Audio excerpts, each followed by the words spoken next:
राम राम दोस्तों, मां सारथी एजुकेशन के ऑनलाइन क्लास में आपका स्वागत है। देखिए दोस्तों, हमारा जो आज का टॉपिक है रीजनिंग में वह है रैंकिंग टेस्ट। रैंकिंग टेस्ट या क्रम परीक्षण। रैंकिंग टेस्ट या क्रम परीक्षण दोस्तों, इससे पहले जो मैंने टॉपिक की बात करी थी वह था अंग्रेजी वर्णमाला परीक्षण, वर्णमाला अल्फाबेट टेस्ट पढ़ा था। आज हम रैंकिंग टेस्ट की बात करेंगे। देखिए दोस्तों, यदि हम रैंकिंग टेस्ट की बात करें तो इसमें क्या है कि व्यक्ति के समूह में व्यक्ति का स्थान पूछा जाता है दाएं से बाएं से। एक पंक्ति दी हुई होती है और उस पंक्ति में दाएं से और बाएं से स्थान पूछा जाता है। इसके लिए पंक्ति की जानकारी आवश्यक है या जरूरी है। जैसे कि देखो दोस्तों, बात करें अपन, यह एक पंक्ति है, यह कोई पंक्ति है। यहाँ पर कोई व्यक्ति ए बैठा है, यहाँ पर कोई बी बैठा है और बात करें यहाँ पर कोई सी व्यक्ति बैठा है। यदि इस पंक्ति की बात करें तो इसी पंक्ति के अंतर्गत पूछा जाए कि पहला व्यक्ति कौन होगा। तो ध्यान रखिए दोस्तों, पहला व्यक्ति ए भी पहले इस पंक्ति का पहला व्यक्ति ए है और बी को भी हम इस पंक्ति का पहला व्यक्ति कह सकते हैं, क्योंकि दोस्तों यह आगे से पहला है, यह पीछे से पहला है। ए आगे से पहला है जबकि पी है जो पीछे से पहला व्यक्ति अपन कह सकते हैं। देखिए दोस्तों, जैसा कि हमने वर्णमाला परीक्षण पढ़ते समय पढ़ा था, दाएं बाएं सेम कंडीशन वही रहेंगे, इसमें डायरेक्शन का ध्यान रखना होता है। देखिए दोस्तों, यदि हमें प्रश्न में बाएं से चलने के लिए कहा जाए तो हमें हमेशा ए से चलना होगा, बाएं से। या फिर हमें आगे से कहा जाए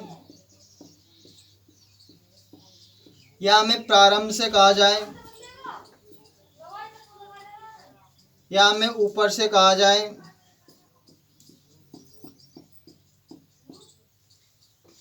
यदि यह हमें बाएं से कहा जाए या हमें आगे से कहा जाए या हमें प्रारंभ से कहा जाए या ऊपर से कहा जाए, हम हमेशा पंक्ति की इस साइड से चलना प्रारंभ करेंगे। ध्यान रखिए दोस्तों, यदि हम इस पंक्ति की बी के व्यक्ति की बात करें तो बी भी पहला व्यक्ति होगा। यदि इस पंक्ति में दाएं से चलने के लिए कहा जाए तो हम दाएं से या फिर पीछे से, दाएं से या फिर पीछे से या अंत से दाएं से पीछे से या अंत से या नीचे से। यदि पंक्ति में हमें दाएं से चलने के लिए कहा जाए या फिर पीछे से चलने के लिए कहा जाए या हमें अंत से चलने के लिए कहा जाए या नीचे से चलने के लिए कहा जाए, तो हम हमेशा किसी भी व्यक्ति से चलना प्रारंभ करेंगे इस पंक्ति के अंतर्गत। और बात करें हम सी व्यक्ति की हम बात करें तो ध्यान रखिए दोस्तों, पंक्ति के मध्य में कोई व्यक्ति हो, हमें हमेशा उसके दाएं और बाएं जाना हो तो हमें हमेशा स्वयं के दाएं या बाएं चलते हैं, स्वयं के दाएं या बाएं जाते हैं। यदि हमें किसी पंक्ति में दाएं और बाएं जाना हो, यदि हमें सी के दाएं जाना हो तो हम कैसे चलेंगे? सी का दाएं किधर होगा? इधर, क्योंकि हमारा जो दाएं होगा वो इधर ही होगा। तो सी के दाएं, फिर या सी के पीछे कहा जाए या फिर सी के पीछे कहा जाए, सी के दाएं कहा जाए या फिर सी के पीछे कहा जाए, तो हमेशा हमें स्वयं के दाएं जाना है। यदि प्रश्न के अंतर्गत सी के बाएं चलने के लिए कहा जाए तो हमें स्वयं के बाएं जाना होगा। हमारा बायां किधर होगा? इधर होगा। तो ये इसका होगा सी के बाएं या फिर सी के आगे। यदि हमें सी के आगे जाना हो तो हम अंदर की साइड में या बाएं, हम स्वयं के बाएं जाएंगे। यदि मध्य वाले व्यक्ति की बात करें तो मध्य वाले व्यक्ति के बाएं या दाएं जाते समय हम स्वयं के बाएं या दाएं चलते हैं। देखिए दोस्तों, एक बार पुनः यदि हमें बाएं से या आगे से या प्रारंभ से या ऊपर से चलने के लिए कहा जाए तो हम हमेशा इस पंक्ति में ए से चलना प्रारंभ करेंगे। और यदि हमें पंक्ति में इस पंक्ति के अंतर्गत दाएं से या पीछे से या अंत से या नीचे से चलने के लिए कहा जाए तो हम जो हमारा पहला व्यक्ति होगा वो कौन सा होगा, बी, और बी से चलना स्टार्ट करेंगे। यदि हमें मध्य वाले व्यक्ति की बात करें और मध्य वाले व्यक्ति सी की बात करें तो मध्य वाले व्यक्ति के बाएं और दाएं जाते समय हम स्वयं के दाएं एवं बाएं जाते हैं। तो इसके सी के दायां इधर हमारा दायां, क्योंकि हमारा दायां इधर होगा। सी के पीछे के चलने के लिए कहा जाए या फिर सी के बाएं चलने के लिए कहा जाए या के आगे चलने के लिए कहा जाए। ये तो हमारी बेसिक नॉलेज की बात हुई। और बात करें बेसिक नॉलेज की,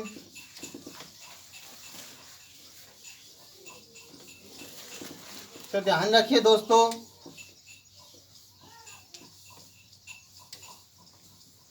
यदि नोट नंबर 1 की बात करें, यदि किसी पंक्ति में एक व्यक्ति का स्थान दिया हो, ये किसी पंक्ति में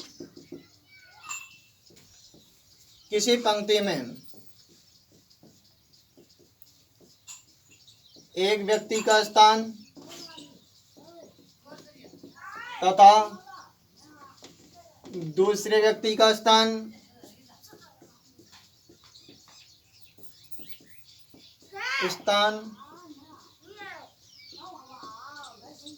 सेम वर्ड आए तो प्रश्न को हल करते समय घटा देते हैं उनको। प्रश्न हल करते समय उनको हम क्या करेंगे, घटा देंगे।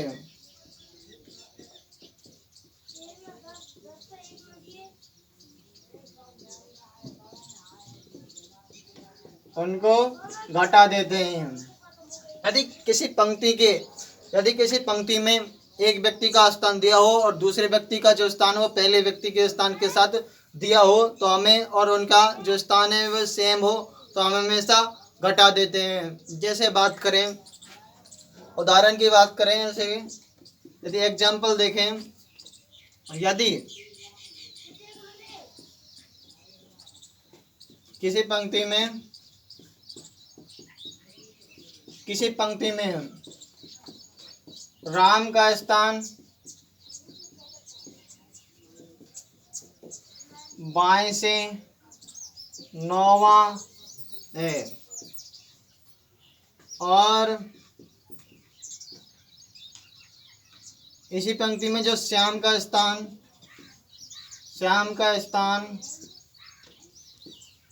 राम के बाएं, श्याम का चौथा स्थान हो तो हमें क्या करना है। देखो, यदि किसी पंक्ति में राम का स्थान बाएं से 9वां दिया है और श्याम का स्थान है राम के बाएं चौथा स्थान है, तो हमें अभी हमने बात करी थी कि यदि समान स्थान आए तो हम क्या कर देते हैं, घटा देते हैं। समान स्थान आए तो हम क्या कर देते हैं, माइनस कर देते हैं या घटा देते हैं। सेम वर्ड आए तो हम प्रश्न को हल करते समय उनको घटा देते हैं। जैसे देखो,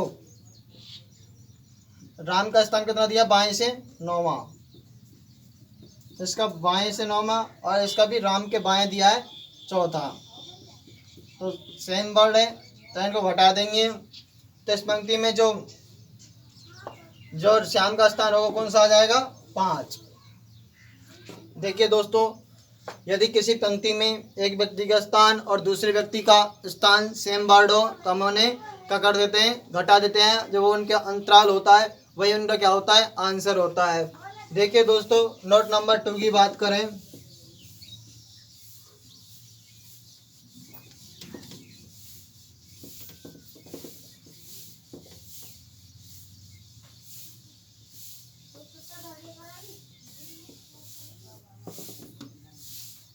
नोट नंबर 2 की बात करें यदि किसी पंक्ति में दो व्यक्तियों का स्थान अपोजिट हो, यदि किसी पंक्ति में दो व्यक्तियों का स्थान कैसा हो, अपोजिट हो, स्थान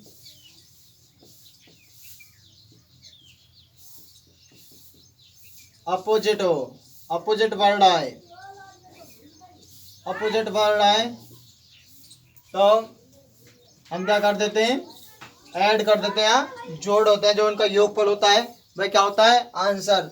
जैसे कि यदि किसी पंक्ति में दो व्यक्ति दिए हों और दो व्यक्ति के जो स्थान है वो अपोजिट वर्ड आए या अलग अलग शब्द आए तो हम क्या करना है, प्लस करना है। देखिए दोस्तों एग्जाम्पल की बात करें, जैसे यदि किसी पंक्ति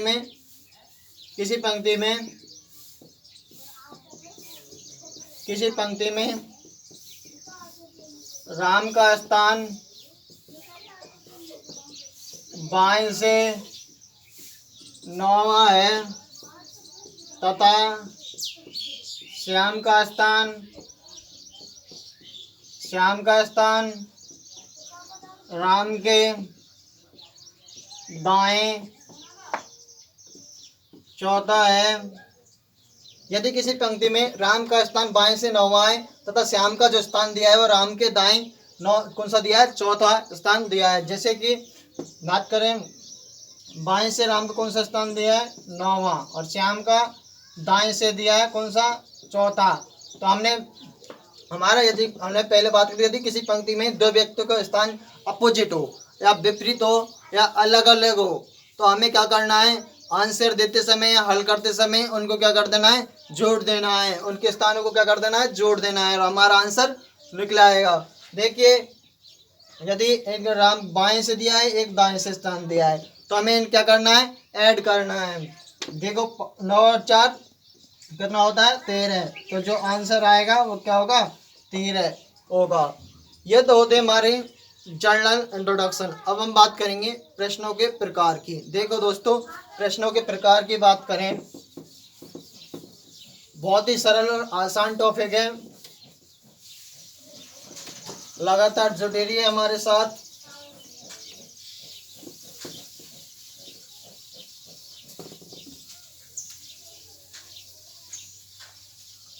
प्रश्नों के प्रकार की बात करें, यदि कुल पंक्ति में टाइप फर्स्ट की बात करें तो पंक्ति में कुल सदस्यों की संख्या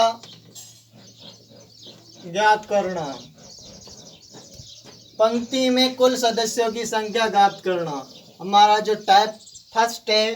प्रश्नों के प्रकार में पंक्ति के अंतर्गत कुल सदस्यों की संख्या ज्ञात करना। देखिए दोस्तों कुल व्यक्तियों की संख्या कैसे याद करते हैं, हमारे इसमें ऐसे प्रकार के क्वेश्चन में क्या किया जाता है कि बाएं से और दाएं से स्थान दिया हुआ होता है।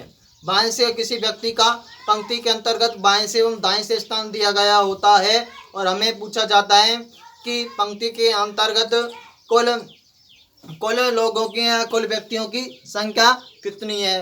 तो इसका एक फॉर्मूला है,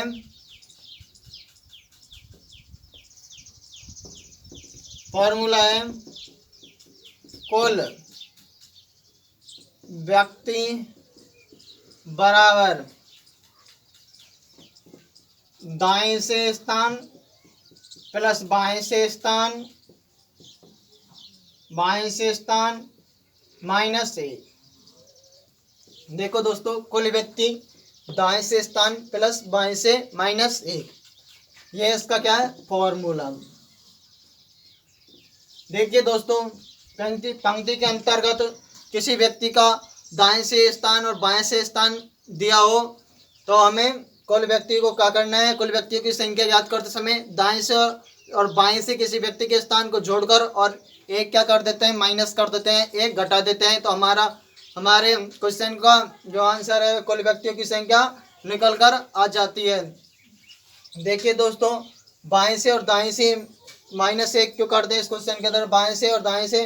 क्योंकि जो एक व्यक्ति है उसको बाएं से भी गिन लिया जाता है या दाएं से भी गिन लिया जाता है, या आगे से भी गिन लिया जाता है और पीछे से भी काउंट कर लिया जाता है। इसलिए हम इस फॉर्मूला के अंतर्गत -1 करते हैं, 1 घटाते हैं। देखिए दोस्तों, क्वेश्चन देखें, बहुत ही शांति से पढ़ें।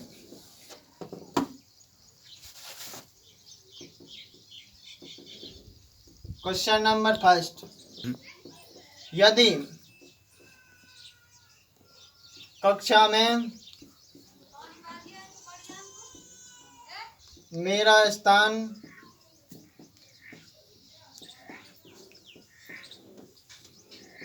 दोनों तरफ से छठवां है, यदि कक्षा में मेरा स्थान दोनों तरफ से छठवां है, तो कक्षा में कुल छात्रों की संख्या कितनी है? कुल छात्रों की संख्या कितनी है? यदि कक्षा में मेरा स्थान दोनों तरफ से छठवां है, यदि क्या जाए, जैसे इसके प्रकार कह सकते हैं, यदि कक्षा के अंतर्गत मेरा बाएं से स्थान छठवां और दाएं से भी स्थान कौन सा है? छठवां है। तो हम फॉर्मूला का फॉलो करते हैं। देखिए दोस्तों, हमें कुल छात्रों की संख्या निकालनी है। कुल छात्रों के बराबर दाएं से स्थान और बाएं से स्थान माइनस क्या करते हैं? 1 करते हैं। तो इसमें दाएं से या बाएं से दोनों तरफ से स्थान है, वो कौन सा स्थान रखता है? छठवां स्थान रखता है। तो देखिए दोस्तों, दाएं से स्थान छठवां प्लस दोनों तरफ से छठवां -1, तो जो इसका आंसर निकल कर आता है वह है 11।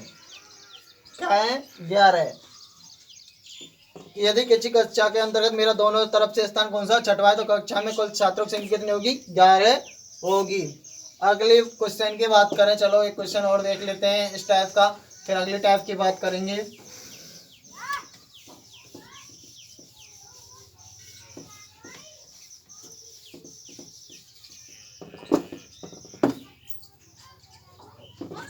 यदि